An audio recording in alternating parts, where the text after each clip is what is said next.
Olá, bom dia, boa tarde, boa noite, tudo bem com vocês? Espero que sim. Bom, a gente vai dar início então à nossa disciplina de Química 2 e vamos começar falando de soluções, que seria a nossa aulinha de hoje. Antes de falar de soluções, só para a gente entender, eu trouxe para vocês 3 imagens que para vocês entenderem onde que está situada as soluções. Então, quando a gente tem tudo isso aqui que eu trouxe para a gente, são dispersões, né? O que é uma dispersão? Quando alguma coisa está dispersa em outra coisa, certo? Então, e essas dispersões, elas são classificadas de acordo com o tamanho das partículas que estão dispersas. Pode ser em um líquido, pode ser em um sólido, pode ser em gás, né? Então, a gente tem, por exemplo, a água do mar é um exemplo bem clássico, né, de solução, porque aqui a gente não consegue ver, né, essas partículas, assim como nos colóides também não, e nas suspensões é um pouco mais fácil, porque as partículas são maiores, mas a gente não consegue ver a olho nu. E essas partículas, elas são menores do que 1 nanômetro. Então, a gente imaginar, né, o sal é muito pequenininho, né? 1 nanômetro. Então, essas são as soluções que a gente vai estudar. Quando essas partículas dispersas podem ser maiores, por exemplo, alguns polissacarídeos, proteínas, aí a gente tem colóides, que fica em torno de 1 nanômetro até 100 nanômetro, e maior ainda que 100 nanômetro, daí a gente tem as suspensões. Em alguns momentos a gente até consegue ver, entrando na faixa dos micrometros, as suspensões aqui, mas aqui a gente está a partir de 100 nanômetros. Só para vocês se situarem, entenderem o que é. Então, nossa aula vai ser sobre solução. É uma mistura homogênea, né? Então, a gente não consegue ver quais são os componentes dessa mistura. Então, ó, qualquer mistura homogênea contendo mais de uma substância, e aí ela vai ser composta por uma parte que é chamada de soluta, geralmente não. O soluto ele está em menor quantidade na solução, e o solvente é quem vai dissolver o soluto, por isso ele tem que estar em maior quantidade, certo? Então, não necessariamente o solvente vai ser sempre a água, mas é o solvente universal, tá? Geral. E aí, essas soluções, elas são classificadas quanto ao estado físico que apresenta a solução, né? Mas a gente vai ter outros tipos de classificações também. Mas só para vocês entenderem o que seria, então, uma solução aquosa. Quando a gente tem um solvente, que é a água, e um soluto. Esse soluto pode ser sólido, líquido ou gasoso. Então, o soro fisiológico é um exemplo, que a gente tem um sal dissolvido na água. O vinagre, sabe o vinagre? O vinagre, ele é uma solução, não tem vinagre puro ali, é uma mistura, né? Então, é uma solução de água com ácido acético, e aí a gente tem o vinagre. A gente pode ter também solução gasosa. Na solução gasosa, a gente vai ter um solvente e um soluto, onde os dois vão ser gases, né? Os dois vão estar no estado gasoso, que é o caso do ar atmosférico, com misturas gasosas que a gente pode ter. Claro, no ar atmosférico a gente vê outras coisas também, né? Porque tá cheio de poluição. A gente olhar o céu finalzinho de tarde, né? A gente consegue ver até as cores do céu.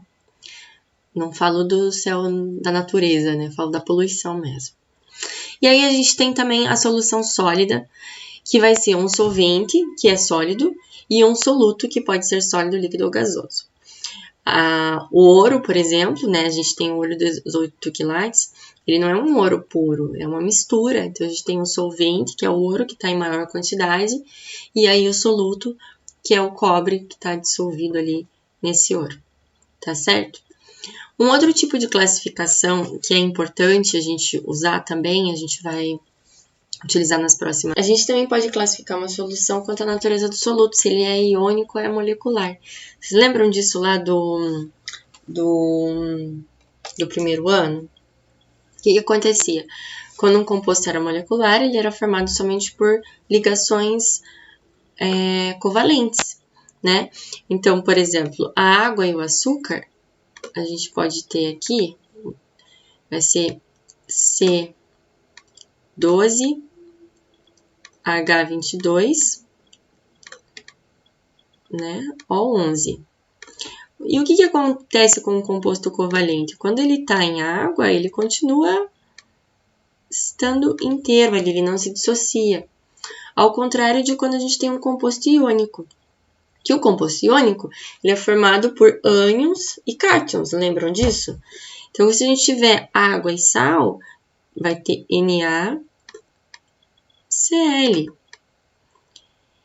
E aí, quando esses íons caem na água, eles se separam e a gente vai ter o Na mais e Cl menos. Então, tem cargas na água. O que isso vai acontecer? O que isso vai fazer? Vai fazer com que essa solução ela conduza corrente elétrica, né? Uma solução eletrolítica pode ser. E na molecular não, né? A gente não tem isso. Um outro fator que a gente vai ver mais para frente é que aqui, ó, você tem uma partícula. E aqui você coloca uma, mas você acaba separando ela em duas. Isso também vai influenciar em outras coisas que a gente vai ver mais para frente, tá bom? Vamos lá, então. Agora a gente vai falar um pouquinho do coeficiente de solubilidade. O que é esse coeficiente de solubilidade?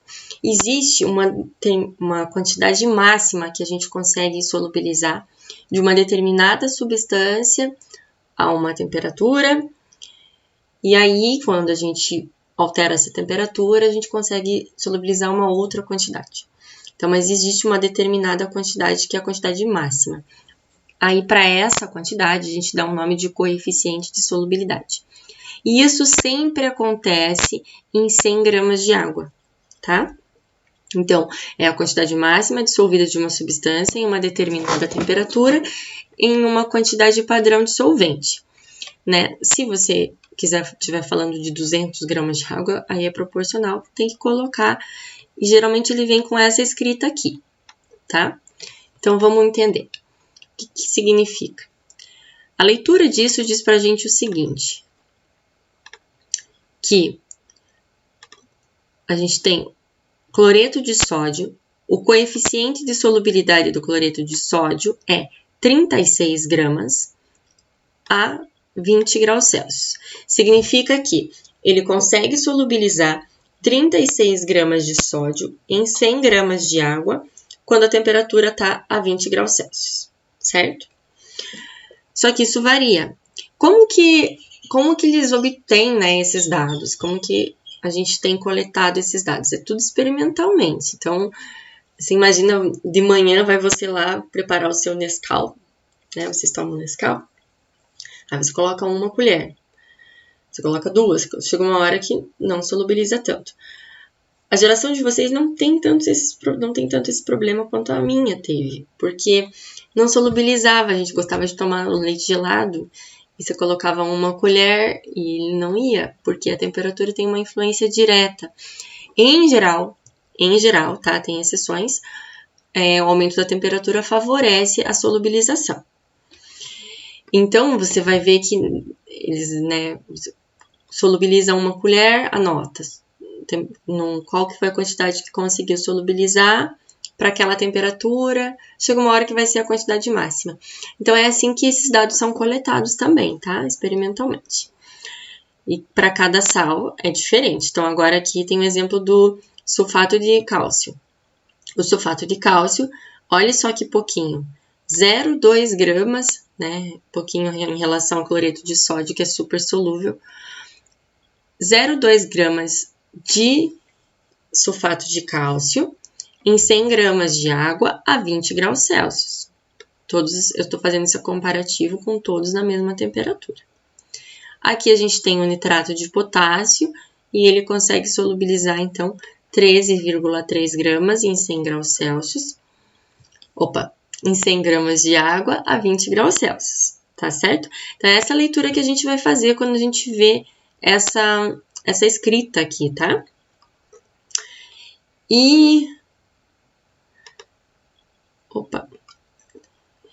Então, vamos entender qual que é a relação desse coeficiente de solubilidade com alguns tipos de classificação de solução. Então, vamos lá, vou tentar mostrar isso para vocês desenhando com o que eu tenho aqui. Vamos tentar entender. Trabalhem a imaginação de vocês, porque eu desenho mais ou menos, tá? Mas vai melhorar. Daqui a pouquinho eu vou pegar uma caneta aqui, vai ficar mais fácil. Então, olha o dado que a gente tem aqui, ó, que o cloreto de sódio, ele tem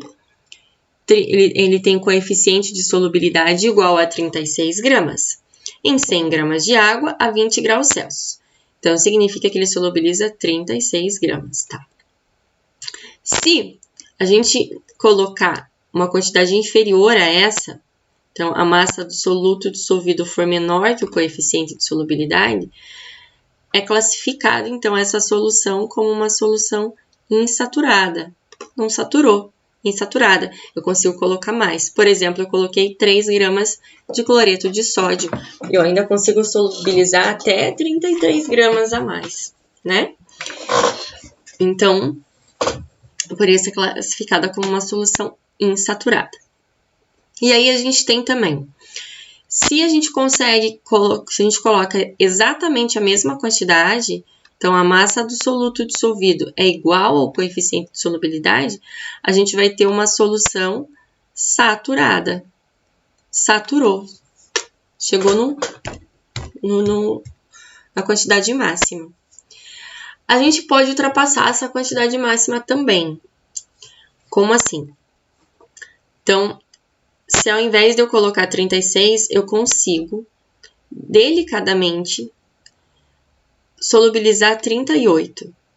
Só que essa solução, ela vai ser chamada de solução supersaturada. E ela é muito instável. Ela é muito instável. Se a gente tiver qualquer turbulência, agitação, redução de temperatura, né? Porque tá 20 graus Celsius, se eu reduzir para 18 graus Celsius, o coeficiente de solubilidade da água já é do cloreto de sódio já é outro. Não concordam?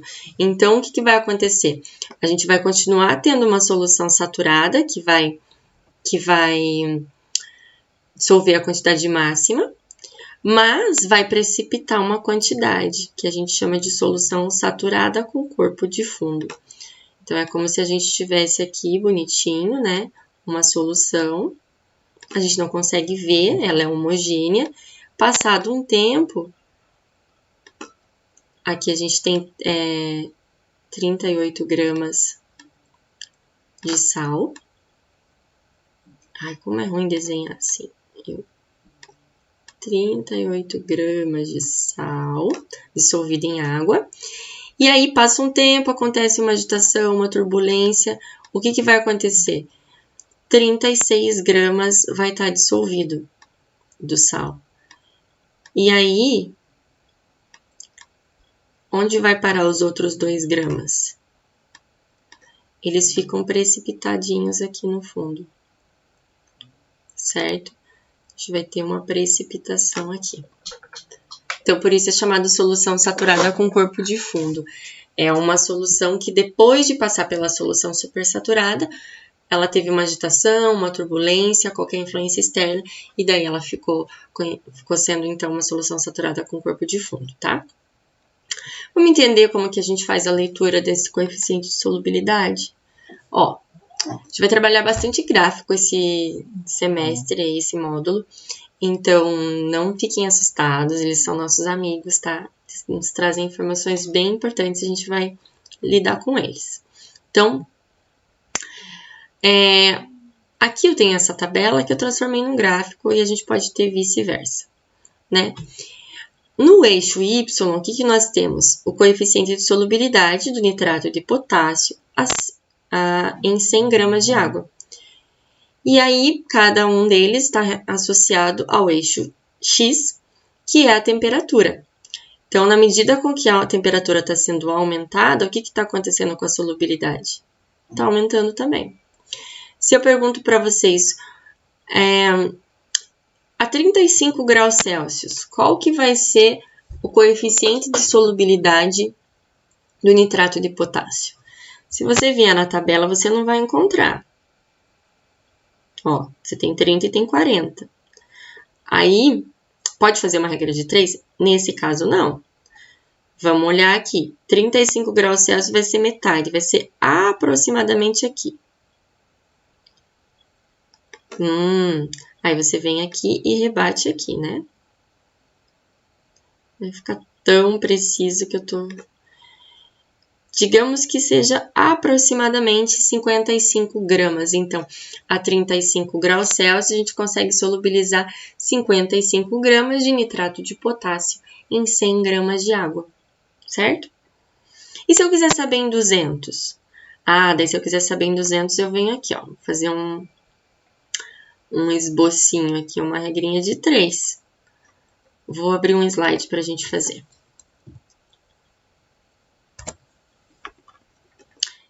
Então, ó, eu tenho que, eu vou montar essa informação, que a 35 graus Celsius, eu tenho 55 gramas de nitrato de potássio,